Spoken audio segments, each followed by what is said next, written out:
আমি যদি হাত ধরতে না দিই ছেলেটি বোধহয় আমাকে ছেড়ে চলে যাবে। যেই ছেলে হাত ধরতে না দিলে চলে যায় তার চলে যাওয়াটাই উচিত। তোমাদের মনের মধ্যে ভালোবাসার উপলব্ধি রয়েছে, কিন্তু সেটাকে যদি সযতনে সুন্দর করে আমরা সুন্দর পথে ব্যবহার করতে না পারি, অনুভব করতে না পারি, কি হবে?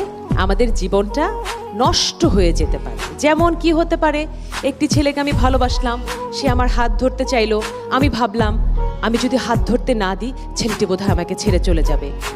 যেই ছেলে হাত ধরতে না দিলে চলে যায় তার চলে যাওয়াটাই উচিত, কারণ সে সম্পূর্ণ মানুষ নয়, সম্পূর্ণ পুরুষ নয়। জোর করে ভালোবাসা হয় না।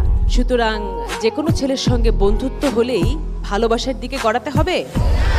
অল্প বয়সে যে ভালোবাসাটা হয় ৯৯ ভাগে সেই ভালোবাসাটা একটা ভুল ভালোবাসা হয়।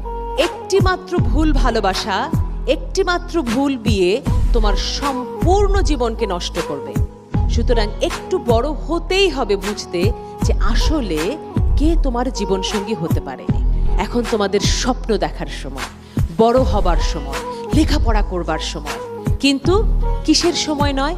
বিয়ে করবার সময় নয়, শারীরিকভাবে কাছে আসবার সময় নয়, প্রেম করবার সময় নয়। লেখাপড়া শেষ করে নিজের পায়ে দাঁড়িয়ে তবেই তুমি নির্বাচন করবে তোমার জীবন সঙ্গী। ছেলেরা মেয়ে দেখতে আসে, তাই না?